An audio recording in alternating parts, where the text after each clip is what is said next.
one. A political firestorm is raging across Bengal, Madhya Pradesh, Uttar Pradesh also after a series of deaths of these BLOs, block level officers, including allegations that these were suicide. In Bhind, in Madhya Pradesh, a BLO suffered a heart attack en route to SIR duty. His family is now alleging there was undue pressure. Another BLO in Betul was rushed to the AIIMS hospital in Bhopal, again in serious condition. But the fight is most fierce in West Bengal, where the TMC continues to target poll panel over the recent BLO deaths. The BJP has hit back, alleging that in Bengal, doctors are being forced to declare natural deaths as suicides. Let's listen to some quick political reactions, and then we'll go across to our guests. Gujarat में जो BLO मर गया उसके लिए कौन जिम्मेदारी है? राजस्थान में जो मर गया तो बीजेपी गवर्नमेंट है. मध्य प्रदेश में जो मर गया, क्या जरूरत था इतना जल्दी इसको ऐसा करना? सबको अधिकार छीन लेता है और बीजेपी को बोलता है जेल में डाल देगा. बीएलओ को बोलता है जेल में डाल देंगे, आपको नकड़ी खा लेंगे. आपका नकड़ी कितना दिन रहेगा? पहले आप बचाओ. लोकतंत्र रहेगा लेकिन आप लोग नहीं रहेगा. उसको जो करना है उसको करने दीजिए. वो पश्चिम बंगाल बीजेपी को मिटाकर तो दिखा दे पहले, उसका बाद तो पूरा हिंदुस्तान को बीजेपी को चुनौती देंगे. अरे ऐसा यार बंद कर दीजिए. पश्चिम बंगाल में ईडी सीबीआई के दरवाजे पे ताला लगा दीजिए, तब भी ममता बनर्जी पश्चिम बंगाल की सत्ता से इस बार जा रही है. All right, Charu Pragya, spokesperson of the BJP, Tausif Rahman, spokesperson of the TMC, joining us. So, Charu, the allegation by Mamata Banerjee is that there are 3 BLOs in West Bengal who've died by suicide. There are 2 instances that have come to light in Madhya Pradesh, one in Rajasthan, one in Kerala, one in Gujarat. The allegation by the opposition is all of these people are committing suicide because of excess pressure that's being brought on them. So the way Mamata Banerjee has literally been threatening public order, she has openly been threatening public order, is not befitting any chief minister in the state. In fact, she is downright calling for anarchy. She says that if you try and do anything constitutionally or legally in my state, there will be anarchy. And she's proud of these kind of statements. As for what is happening in West Bengal, I don't need to remind our viewers that that is the state which has seen maximum political massacres, deaths, rapes, all kinds of gory violence, and this chief minister has never said anything that's made any kind of sense. So I'm sorry, what's happening in West Bengal needs to be looked at with a red lens, because here is the chief minister perfectly happy with blood, with bloodied politics. Tausif, you know, the SIR exercise is a constitutionally mandated exercise. The Supreme Court, while hearing the Bihar matter, said even the court cannot stop the EC from conducting the SIR. And a couple of days back, Mamata Banerjee says, if they touch Bengal, then I will shake up the whole country. Isn't that an incitement? Good evening. See, people can come on national television on your show and can start the blame game. That's absolutely fine, because we follow the constitution. We don't just give some goons coming here and talking so much with reference or something whatsoever. The problem is that we are not opposing any process. However, if any legitimate vote name is removed, we will take constitutional fight against SIR and the zamindars of BJP all the way to Delhi. I mean, you tell me something. Absolutely, the CM of West Bengal is absolutely right. This is not the way to fight and win election. If you want to kill the democracy and win election, that's totally different. But the election commission will regret one day. The last voter rectification started in 2001 and ended in 2004. It took 3 years to complete, Zaka. People are dying and they're scared seeing what happened in Bihar, and yet you are calling it constitutional. The exercise which takes years to complete, the EC wants to complete in 2 months. Bihar was a failure, but BJP... No, how was it a failure? 65 lakh names got deleted in Bihar, 7.42 crore voters, of which 68% voted. An overwhelming number voted. It was the highest voter turnout in more than 20 years. The only problem is that whenever we speak about Bihar, not you, but the BJP will stand and jump and say that the Supreme Court kyun nahi gaya? They don't have money to eat. Kahan se jayenge ye log Supreme Court? Bengal doesn't even share border with Myanmar, Zaka. I mean, you just see the selective and divisive politics. There are some more than 6 states who share border with Bangladesh, but no SIR there. 36 people dead in Bengal, but the BJP leaders are saying if they don't like the job, agar aapko pasand nahi hai, to aap mar jaiye. But aapko ye karna padega.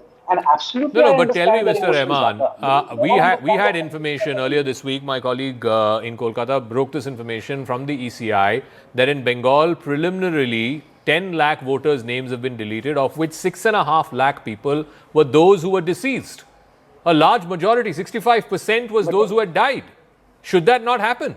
Why should dead people have a vote? Somebody else is voting in their name. We are not stopping that. We are not concerned about Bangladeshi and Rohingyas. Let me tell you, if someone is dead, of course the voters can be deleted, name can be deleted. But you tell me a strategy. How come the BJP people know exactly numbers? कितने लोगों का नाम कब जाएगा? Around 1 crore 10 lakh, 1 crore 20 lakh, 1 crore 30 lakh. No. Okay. Okay, 1 second. Can I come in, please? Hand in hand with elections. Tausif. One valid question which a lot of opposition parties are asking is, why do you have to do this whole exercise in 1 month? I mean, UP is voting in 2027. Why should the enumeration happen now?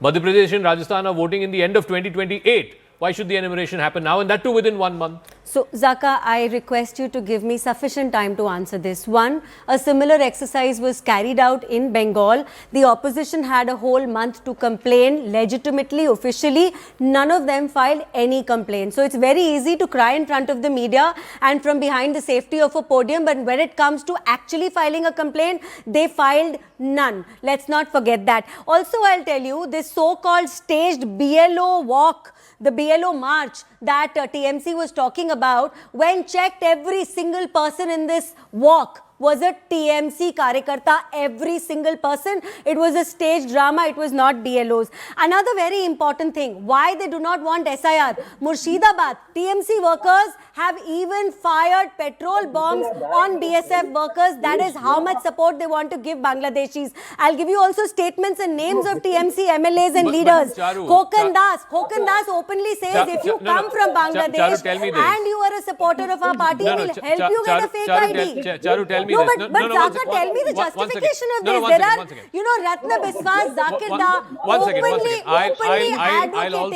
infiltration across the border. Draw Tausif's attention to, a report again my colleague filed from Hakimpur on the border with Bangladesh, where many people there were now fleeing after this SIR exercise started saying we are from Bangladesh. They're fleeing back to Bangladesh. Now, anyway, but what I want to come back to this BLO issue. Now, this is what an average BLO has to do on an average day. On average, every booth has 1,000 voters. There are 300 households, which roughly constitute about 1,000 voters, if you say 3 members per family. They've got a 30-day timeline from November 4th till December 4th. By December 4th, they have to conclude the entire enumeration of these forms. 2 times. The BLO has to visit every single home 2 times. One to give the form, the other to collect the form. And then the form has to be uploaded online. So, which basically means every BLO has to visit at least 20 households every single day for 1 month if they have to upload everybody in that booth. Now, why, again, I'm coming back to that point. Why do you want to squeeze this whole exercise in 1 month? What is the pressing hurry? Even in Bengal, Tamil Nadu, Kerala, the elections are not before April, May. Charu.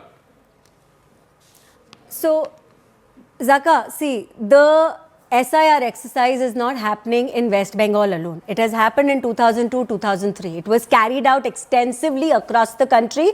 And at that point of time, they were in power. They came back. They came to power after the SIR exercise. Another thing is they keep talking about 65 lakh names. All these names have been published for the public to see in the Supreme Court also. It's there on the Election Commission website. Why are you not reading that? Why are you spreading this false narrative? And out of these 65 so-called disenfranchised people, I have not even seen 65, Zaka, 65. But this is the Congress story. TMC story is far worse and far bloodier. Like I said, they support illegal infiltration. They support bloody politics. They are actually shooting and firing on cops and BSF. Other than Hakim, I mentioned Hakimpur. But can I also remind? No, I can also remind the TMC spokesperson of what happened in Sandesh Khali. Again, our reporter went to the ground. Numerous instances, even local people there who are supporters of TMC are saying that there are people from Bangladesh who've come here, living here for the last 10 years, 15 years, 20 years. They even have Aadhaar card, voter ID card, all kinds of cards. And now they're all fleeing back to Bangladesh. They have a rate list to their ID cards, the fake ID cards they give out. Tausif. No, Zaka, I totally respect whatever you're saying. And if there is a Bangladeshi or a Myanmar, they have to go back. We are not Amit Shah. We are not incompetent that we cannot stop the border and BSF. But there's a problem that there's a fake video circulating. Infiltrators are crossing borders and going back to Bangladesh. Nani ke ghar aaye the, Zaka. I mean, this whole process seems like a sham. No, but Tausif, once again, Aadhaar cards, ration cards, voter ID cards are not given by the BSF, no? Agreed, the BSF may not be, doing a great job trying to stop them, but once they come and if they've been living in Bengal for the last 15, 20 years, who gives them all these cards? Exactly. So who gave them all these cards? Aadhaar card kiske under? Election Commission ke under? Who gives them voter ID? Election Commission. Who is responsible for border? Amit Shah. So why don't you say that haan se galti hui hai, we are incompetent, we cannot control the border as we couldn't control Pahalgam, Pulwama and other terror attacks. So if there is now an exercise to weed out these people, why are you opposed to it? If there is now an exercise to weed out these people, why are you opposed to it? Sir, I am not opposing SIR. I am opposing the intention and the kind of behavior Election Commission is playing with Bhajpa. It is as simple as that. Okay. The government came up with Aadhaar card. Aapka adhikar, right? Still the government failed brutally to come up with a number and find out the infiltrators. And what are you going to do with the infiltrators? And you tell me how many infiltrators have you calculated till date? Okay. We got to leave it at that. Thank you very much, Tausif Rahman, Charu Pragya, for joining us. We'll see how this plays out. I suspect the heat on the SIR is only going to increase in the next few days and weeks in the run-up to the Bengal elections.